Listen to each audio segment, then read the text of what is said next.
네, 우리 베델교회 사랑방 사역자 훈련 여섯 번째 시간으로 우리 결과 중심과 과정 중심이라고 하는 주제를 우리 함께 생각해 보도록 하겠습니다. 고린도전서 2장 4절에서 5절 말씀에 보면 이런 말씀이 기록이 되어 있습니다. 내 말과 내 전도함이 설득력 있는 지혜의 말로 하지 아니하고 다만 성령의 나타나심과 능력으로 하여 너희 믿음이 사람의 지혜에 있지 아니하고 다만 하나님의 능력에 있게 하려 하였노라. 아멘. 예. 사람의 말, 지혜로운 말, 이런 어떤 사람의 지혜 이런 표현들은 무언가 빨리 결과를 내기 위해서 논리적으로 설득하고 빠른 어떤 효과를 보기 위한 노력이라고 볼 수 있습니다. 그런가 하면 성령의 나타나심과 능력, 하나님의 능력을 의지한다라고 하는 표현은 하나님이 하실 때까지 또 하나님이 하시는 방법대로 내가 하나님의 손에 맡겨드리고 나는 그저 과정에 충실하게 하나님의 손에 쓰임 받겠다라고 하는 자세를 우리가 이야기해주고 있습니다. 그래서 결과 중심과 과정 중심에 관해서 우리가 두 가지 사례를 좀 살펴볼 텐데요. 첫 번째 사례는 메리와 헬렌이라고 하는 이야기입니다. 헬렌의 어머니가 드디어 양로원으로 옮겨가시게 되었습니다. 그리고 이제 이틀 후에 메리가 스데반 사역자와 연결이 되었습니다. 이 헬렌은 어머니를 자기 집에 모시고 돌봐드리지 못한 것에 대한 죄책감을 굉장히 느끼고 있었어요. 그런데 현실적으로 뭐 아마 직장도 있고 여러 가지 문제로 어머니를 모실 수 없었습니다.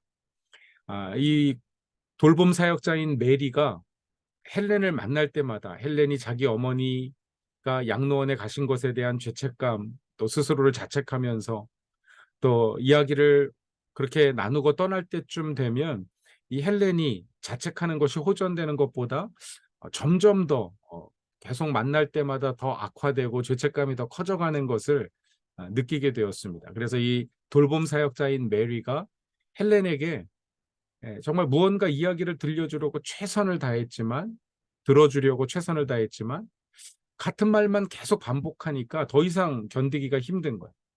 그래서 메리가 이렇게 얘기해 줬습니다. 헬렌, 당신의 마음이 힘든 것도 알고 또 염려도 돼요. 그러면 나는 당신이 그 죄의식에서 벗어나서 현실을 좀 직면했으면 좋겠어요. 현재 당신은 이 상황 바꿀 수 없잖아요. 그러니 죄스럽게 느끼는 말은 이제 그만하고 현실을 받아들이는 것이 좋겠네요. 이렇게 이야기를 해주었다는 것입니다. 굉장히 좀 충격적인 이야기죠. 왜냐하면 이 돌봄 대상자의 최우선의 필요가 무엇입니까? 여러분 무엇이겠습니까? 지난 시간에 공부했던 공감이 필요한 것, 공감. 함께 이 짐을 나누어 줄 그런 어떤 사람이 필요한 것입니다.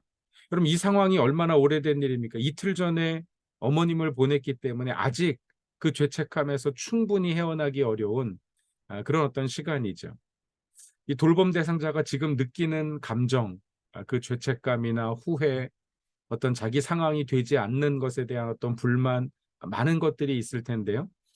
돌봄 대상자가 그 돌봄 사역자로부터 기대하는 것은 그럼 사실 충분한 공감과 이해와 시간, 또 스스로 문제를 해결해 갈 수 있는 어떤 그런 대화의 그런 어떤 시간들을 갖는 것이죠.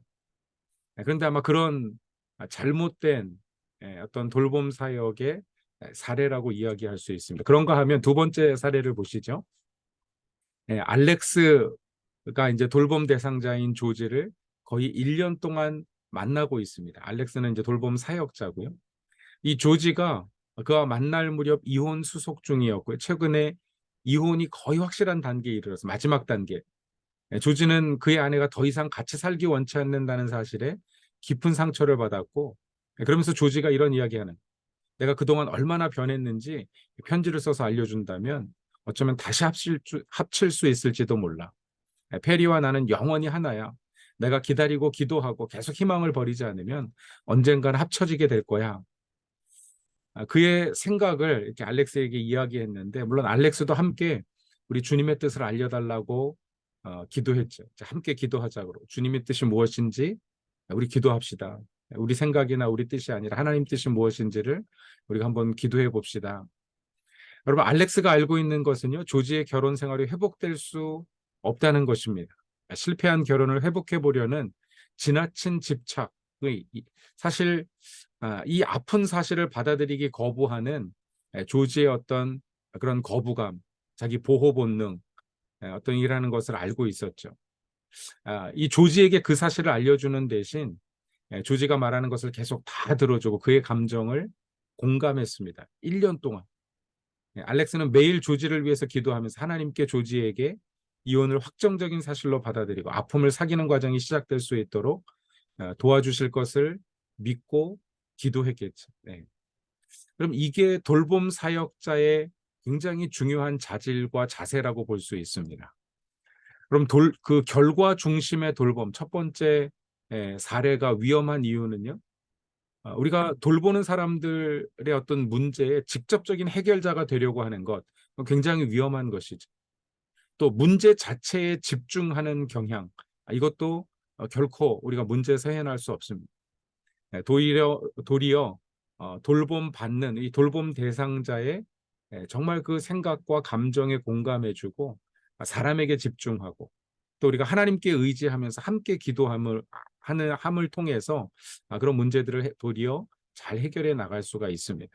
또 사역자가 대상자의 행동을 조정하려고 한다. 어떤 결정을 내리게 하고 어떤 생각을 강요하고 하는 것은 다 위험한 결과 중심적인 돌봄이라고 볼 수 있습니다.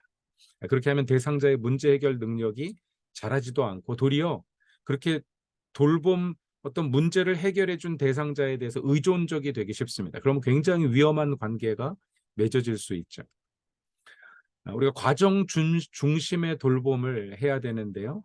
돌봄의 과정을 최선을 다하고 결과는 기도하면서 하나님께 맡긴다. 내가 해결해 주는 것이 아니라 하나님이 해결하시도록 기도하는 것이고요.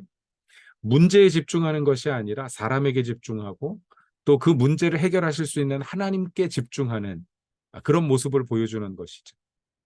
또 대상자가 하나님을 의지하고 홀로 자신감을 가지고 결정하도록 돕는 것이고 대상자의 필요에 초점을 맞추어서 돌봅니다. 자신의 언어와 행동을 적절히 경계를 유지하면서 몰입하지 않습니다.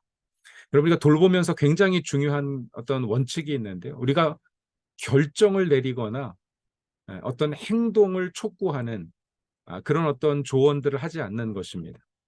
스스로 결정하게 하고 하나님께서 원하시는 것이 무엇인지를 함께 찾아가는 과정, 그리고 하나님께서 일하시도록 기도하고 하나님께 맡기는 그런 자세가 바로 과정 중심의 돌봄이라고 이야기할 수 있습니다. 주의사항이 있는데요. 돌보는 사람들은 때때로 돌봄 대상자들과 비슷한 위기를 경험한 상처 입은 돌봄자들입니다.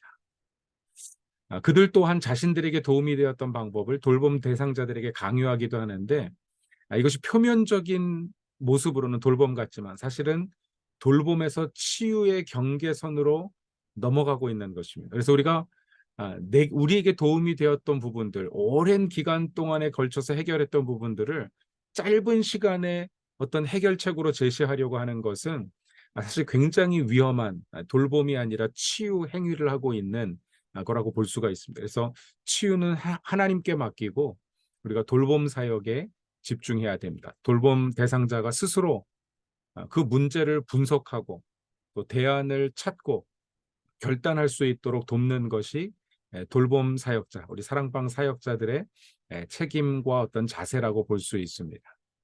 우리가 충분히 감정을 공유하고 아픔을 함께 나누면서 기도하는 모습, 그것이 곧 우리가 돌봄 사역자의 어떤 기본적인 자세라고 볼 수 있죠. 우리가 돌봄 사역의 또 과정 중심의 돌봄 사역의 성경적인 기초를 우리가 몇 가지 생각해 볼 수 있는데 첫 번째로 하나님께서 하나님의 아들이신 예수 그리스도를 이 땅에 보내셔서 성육신하게 하신 그가 하나님과 본체시나 인간의 몸을 입고 죽기까지 복종하시는 그래서 우리가 성육신의 원리를 기억할 필요가 있습니다. 함께 그 사람의 자리에 서 있는 것이죠. 영어식 표현으로 하면 그 사람의 신발을 신어보는 것입니다.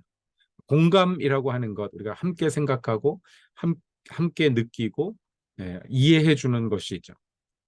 또 하나 과정 중심의 어떤 돌봄의 성경적인 기초는 바로 고린도전서 3장 6절에 바울이 이야기한 대로 나는 심었고 아볼로는 물을 주었을 때 오직 하나님께서 자라나게 하셨나니 내가 다 하는 것이 아니라 나는 그저 내가 하는 작은 역할, 경청하고 존중하는 역할을 하지만 하나님께 기도하고 하나님께 함께 나아가는 그 영적인 과정의 동행자가 되지만 실제로 치유하시고 문제를 해결하시는 분 하나님이라고 하는 사실을 우리가 잘 기억하는 것입니다. 그래서 결론적으로 우리는 치유가 아닌 다른 사람의 지금 현재적인 필요를 채워줄 수 있는 그 일에 초점을 맞춰서 최선의 돌봄에 치중하고 결과는 하나님께 맡기는 것입니다. 여러분 사랑방을 통해서 또 여러 성도들을 돌보면서 그런 과정 중심의 돌봄을 통해서 하나님이 해결하시고 또 하나님이 치유하시고 하나님이 역사하시는 것을 많이 경험하실 수 있기를 축복하고 또 기도합니다.